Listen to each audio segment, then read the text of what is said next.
Buenos días, querida iglesia, ¿cómo están hoy? Bien. Bueno, algunas publicaciones, revistas o periódicos tienen un segmento que ellos llaman efemérides. La efemérides, quiero leerles de qué se trata. Es un hecho relevante escrito para ser recordado o conmemorado, que ocurrió en un determinado día. Para hoy, por ejemplo, tenemos una efemérides. La efemérides es lo que llamamos el Domingo de Ramos. Y este sucedió hoy hace 1989 años. Ese episodio del Domingo de Ramos lo podemos encontrar descrito en los 4 evangelios de la palabra de Dios. Sin embargo, vamos a tomar como base el Evangelio de Lucas. Y para ello vamos a tomar desde el capítulo 19 de los versículos 28 al 44. Y vamos a poder repasar 5 eventos que tuvieron lugar el día de la entrada triunfal de Jesús en Jerusalén. El primer evento fue que Jesús tuvo que pasar de nuevo por el desierto. Dice la palabra, después de contar esa historia, Jesús siguió rumbo a Jerusalén, caminando delante de sus discípulos. Al llegar a las ciudades de Betfagé y Betania, en el Monte de los Olivos, mandó a 2 discípulos que se adelantaran. Es importante anotar que el día anterior Jesús había estado en la ciudad de Jericó. Allí en Jericó sucedió el episodio con Zaqueo e incluso sanó al ciego Bartimeo. Yo busqué en un mapa las 2 ciudades, Jericó y Jerusalén. Y ese es el resultado, el mapa, ¿lo podemos ver por favor? Ahí están las 2 ciudades, Jericó y Jerusalén, o sea, el Monte de los Olivos. Y usando un teléfono inteligente y una aplicación, le pedí que me buscara cómo sería la ruta a pie. ¿Puedes mirarla, por favor? Ahí está. Son 6 horas y 8 minutos para un total de 31 kilómetros. Eso fue lo que caminó Jesús ese día desde Betania, desde Jericó hasta el Monte de los Olivos. Y ese es un plano más detallado de cómo sería el camino a pie. Esta ruta, desde Jericó hasta Jerusalén, es una zona desértica, es un desierto, el desierto de Judea. Y estas son imágenes del desierto de Judea. Es una zona árida, montañosa y con muchas piedras. En este mismo desierto fue donde Jesús estuvo su ayuno de 40 días y 40 noches.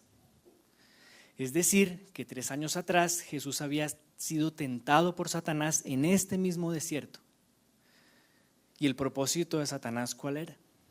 Que Jesús no terminara su ministerio, que Jesús no cumpliera con el cometido que tenía de ir y terminar en una cruz.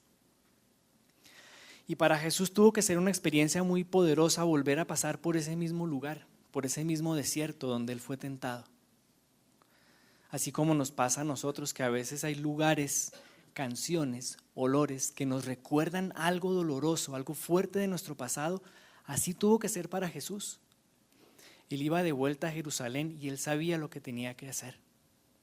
Entonces, para Jesús pasaron pensamientos seguramente por su mente decir, ¿y es que no hay otro camino por donde yo pueda llegar allá a Jerusalén? Pues no, Él tomó la decisión de seguir caminando para enfrentar la cruz. Yo traje esta mañana un símbolo para recordar que Jesús pasó por un desierto y es una botellita con arena del desierto. Esta no es del desierto de Judea. El segundo evento que podemos encontrar en las Escrituras que sucedió ese día de la entrada triunfal es que se cumplió una profecía. Mientras yo leo, vamos a ir viendo una película que narra más o menos y vamos a ir viendo lo que yo voy leyendo aquí. Lucas 19 del 29 al 35. Al llegar a las ciudades de Betfagé y Betania, en el Monte de los Olivos, mandó a 2 discípulos que se adelantaran. Vayan a la aldea que está allí, les dijo. Al entrar verán un burrito atado que nadie ha montado jamás. Desátenlo y tráiganlo aquí. Si alguien les pregunta por qué desatan al burrito, simplemente digan, el Señor lo necesita. Así que ellos fueron y encontraron el burrito tal como había dicho Jesús. Y efectivamente, mientras lo desataban, los dueños le preguntaron, ¿por qué desatan ese burrito? Y los discípulos simplemente contestaron, el Señor lo necesita. Entonces le llevaron el burrito a Jesús y pusieron sus prendas encima para que él montara al burrito. Este pasaje es un pasaje profético que encontramos reportado en Zacarías 9:9. El Antiguo Testamento, mis queridos hermanos, fue escrito durante 1000 años. Y en el Antiguo Testamento encontramos más de 300 referencias a Jesús o de Jesús como el Mesías. El día del nacimiento de Jesús se cumplieron 13 de esas profecías. Es decir, que la palabra de Dios nos muestra a Jesús como un confiable, una confirmación muy sólida de que Jesús es el Mesías. Y este día se cumplió una profecía más. Y esta profecía la encontramos en Zacarías 9:9. Dice, alégrate, oh pueblo de Sión, grita de triunfo, oh pueblo de Jerusalén. Mira, tu rey viene hacia ti, él es justo y victorioso, pero él es humilde, montado en un burrito, montado en la cría de una burra. Ese día se cumplió una profecía más que nos confirma que Jesús es el Mesías. Yo traje para simbolizar la profecía un pergamino imitación del Mar Muerto, de los pergaminos encontrados en el Mar Muerto. Y en estos pergaminos era donde en la época de Jesús leían la palabra de Dios. Y esas profecías se fueron cumpliendo una a una. Así que aquí tenemos una segunda señal, un segundo evento que sucedió el día de la entrada triunfal.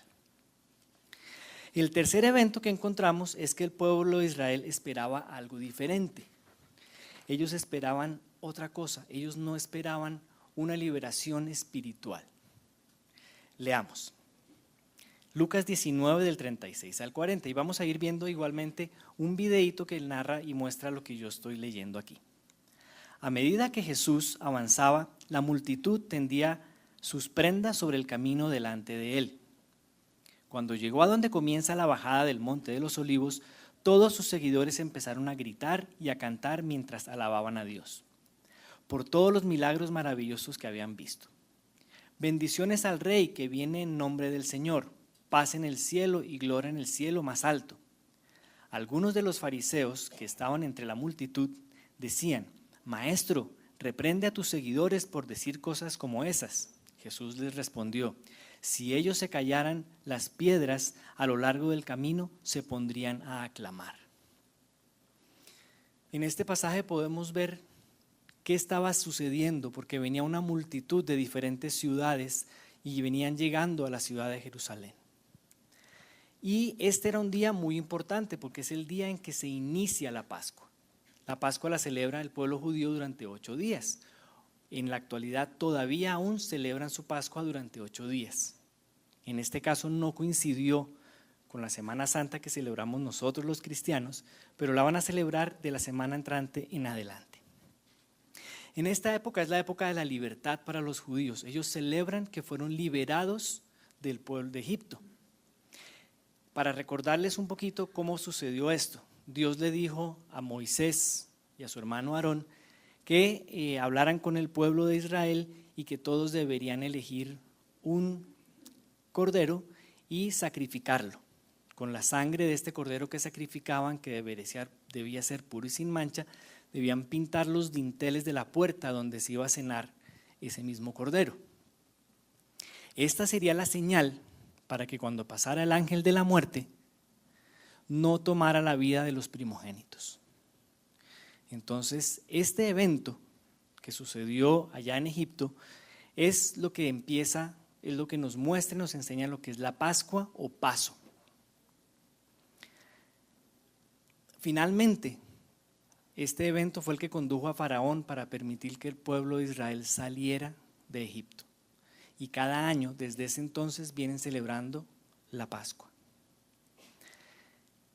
En esta celebración de la Pascua, durante años anteriores a la venida de Jesús, muchas personas o algunos se habían declarado Mesías y llegaban a a Israel y llegaban allí a Jerusalén haciéndose pasar por el Mesías, causando revueltas, muertos, y Josefo, el historiador, reporta que hubo varias matanzas y que por eso los romanos siempre tenían guardias adicionales allí preparadas este día. Entonces, bajo este marco de esta situación, tropas adicionales, muchas personas allí batiendo sus palmas, las prendas en el piso y Jesús caminando con el burrito. El siguiente día vamos a ver cómo lo reporta el Evangelio de Juan, Juan 12:13. El siguiente día grandes multitudes que habían ido a la fiesta, al oír que Jesús llegaba a Jerusalén, tomaron ramas de palmeras y saliendo a recibirlo aclamaban: Hosana, bendito el que viene en nombre de Israel. ¿Qué sucedía aquí? Personas gritando Hosana, Hosana y batiendo las palmas. El término Hosana es un término que se utiliza para una liberación de tipo político. Es decir, los que estaban en Jerusalén estaban esperando una liberación de tipo político, que esta llegada de este Mesías los liberara del yugo de los romanos. También batían palmas, y estas palmas tampoco son un término que tenga que ver con algo espiritual, era también algo físico. Las palmas eran la inscripción que tenían las monedas de los asmoneos y de los macabeos en el último periodo que habían sido libres el pueblo de Israel. Entonces estas palmas era como una incitación a los romanos para decirles: queremos volver a ser libres, libres de tipo político. Pero no tenía nada que ver con el simbolismo de la Pascua realmente. Lo que ellos estaban esperando era otra cosa. Y ellos no comprendían que Jesús fue que vino a morir por nuestros pecados. Como símbolo de esto, quiero representarlo con una palma. Esta palma no tiene que ver, como les digo, con la liberación espiritual que requerimos todos y la expiación de nuestros pecados, sino que el pueblo estaba esperando algo político. El cuarto evento lo encontramos en el versículo 41. Dice: y Jesús lloró. Al acercarse a Jerusalén, Jesús vio la ciudad delante de él y comenzó a llorar. Querida familia, en el Evangelio, en nuestra Biblia, solo encontramos 2 episodios en los que Jesús llora. El primer episodio se presenta con la muerte de Lázaro. Y Jesús llega allí, una vez habiendo pasado la muerte de Lázaro, y se encuentra con María y Marta, que estaban totalmente conmovidas por la muerte de su hermano. Y Jesús también era amigo de Lázaro. Y allí es el primer episodio donde mencionan que Jesús lloró. Y la traducción de la palabra griega que encontramos para Jesús lloró en ese pasaje con Lázaro es un llanto callado, silencioso, donde solamente corrían sus lágrimas, pero no era un llanto abierto. ¿Esto qué nos enseña? Que Jesús llora por nosotros, por los que somos sus hermanos. Y Él llora con nosotros por las situaciones que nos pueden pasar. Pero una semana después encontramos este otro versículo donde Jesús llora. Vamos a leerlo completo. Al acercarse a Jerusalén, Jesús vio la ciudad delante de él y comenzó a llorar diciendo: ¿cómo quisiera que hoy tú, entre los pueblos, entendieras el camino de la paz? Pero ahora es demasiado tarde y la paz está oculta a tus ojos. No pasará mucho tiempo antes de que tus enemigos construyan murallas que te rodeen y te encierren por todos los lados. Te aplastarán contra el suelo y a tus hijos contigo. Tus enemigos no dejarán una sola piedra en su lugar, porque no reconociste cuando Dios te visitó. Jesús está llorando allí por Jerusalén, porque allí no entendieron el mensaje y allí iba a haber violencia y muertos. Y si este pueblo hubiera entendido el mensaje de Jesús este día y con su muerte posterior, seguramente no habían sucedido todas esas matanzas y habrían destruido a Jerusalén en la forma que sucedió posteriormente. Es decir, que Jesús lloró porque el pueblo no se identificó con lo que él venía a hacer. Y esto llevó a la destrucción violenta de Jerusalén. Para representar y para simbolizar el llanto de Jesús, yo traje unos pañuelos.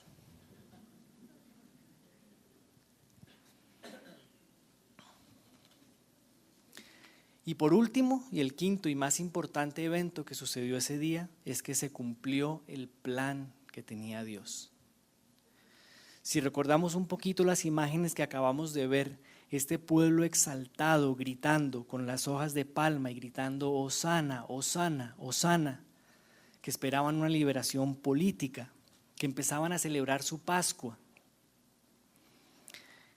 Bajo este marco, vamos a leer Éxodo 12, de 3 al 5.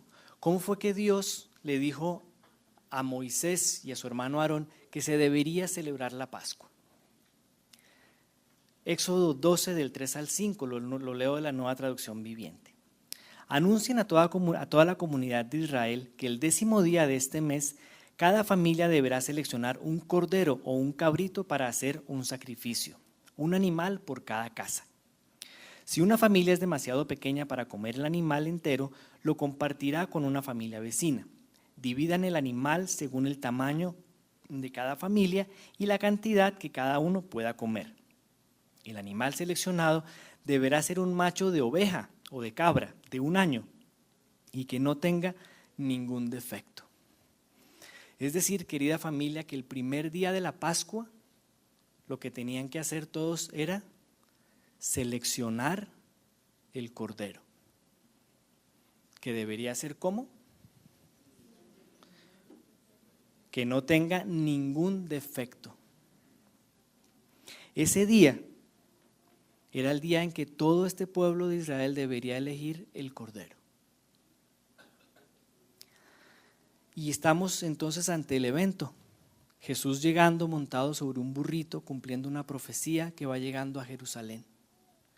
Pero esta no era la venida de un rey corriente, no era la venida de un rey triunfante montado sobre un burrito. Era el día en que cada uno de los que estaban allí deberían elegirlo a él como el cordero. Y este era el plan de Dios. Jesús escogió ese día para ir a Jerusalén y con esto él, Jesús, nos está diciendo: ¿se han dado cuenta de quién soy yo? Y el pueblo de Israel no se había dado cuenta. Y Dios el Padre le dice al mundo: he aquí mi cordero, ¿lo erigirán ustedes?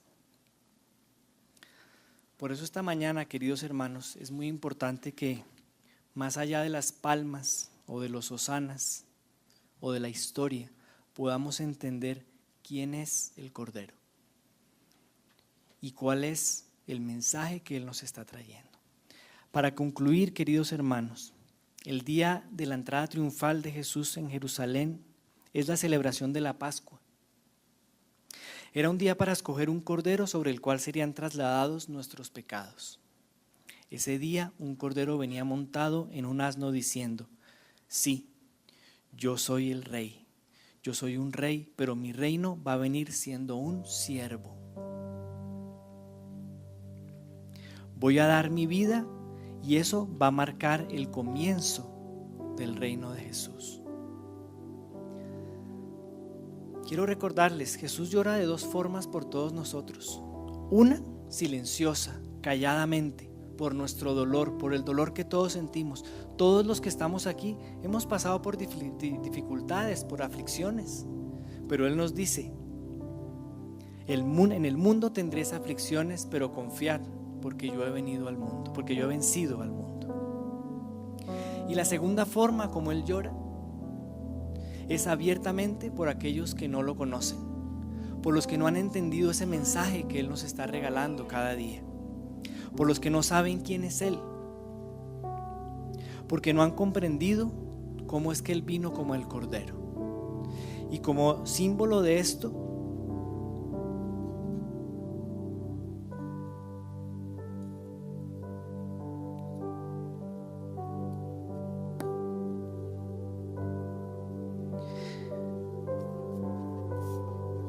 yo les traje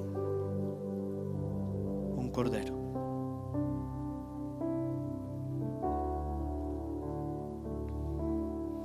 Vamos a estar de pie, querida familia.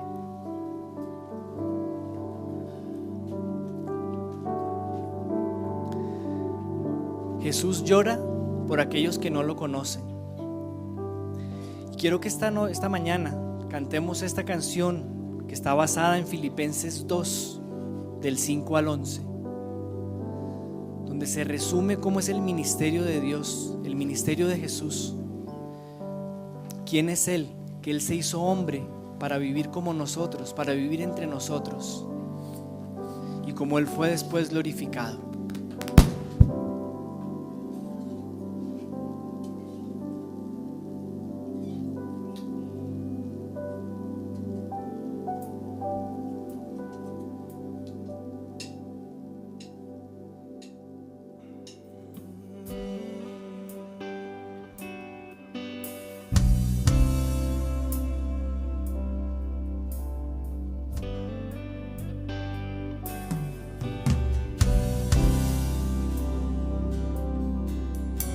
Jesús, Señor de la creación,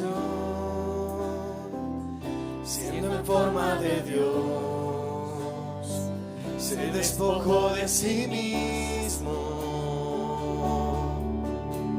tomó la semejanza de hombre y siendo puro y sin mancha, entre nosotros vivió,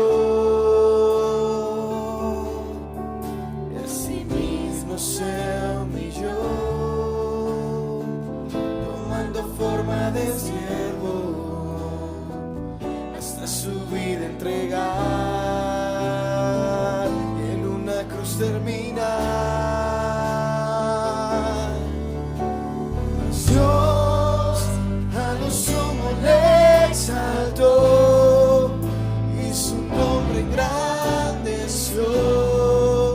para que ante su autoridad toda rodilla se doble y toda lengua confiese que Jesús es el Señor.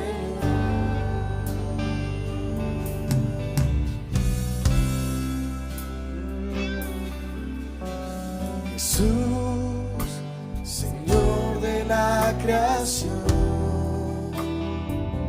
siendo en forma de Dios, se despojó de sí mismo y Él tomó la semejanza de hombre, y siendo puro y sin mancha, entre nosotros vivió.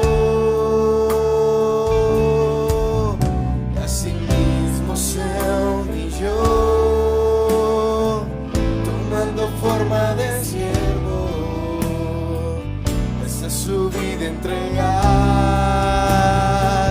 en una cruz terminar. Mas Dios a lo sumo le exaltó y su nombre engrandeció, para que ante su autoridad toda rodilla se doble y toda lengua confiese que Jesús es el Señor. Oh, mas Dios a lo sumo le exaltó y su nombre engrandeció, para que ante su autoridad toda rodilla se doble, toda lengua confiese que Jesús es el Señor, el Señor, el Señor,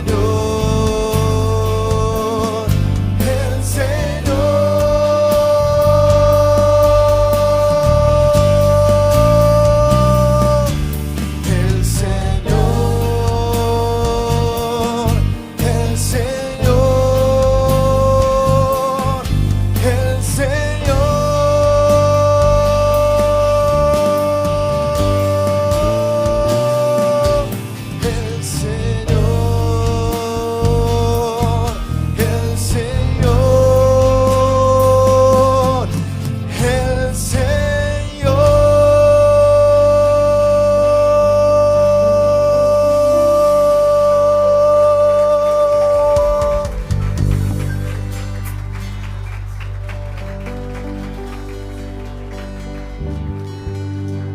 Entonces, queridos hermanos, yo quiero dirigirme ahora a las personas que nos visitan o que quizás no han tomado una decisión por Cristo. Él lloró por aquellos que no lo conocieron, que no entendieron el ministerio que Él venía a hacer. Esta semana, en todo el mundo cristiano, católico, se va a celebrar la Semana Santa. Y muchas personas no van a entender realmente que Jesús vino como un cordero. La pregunta es, ¿te identificas y quieres aceptarlo como el rey de tu vida? ¿Puedes aceptar un Mesías cuya soberanía y reino vinieron a través de ser un cordero?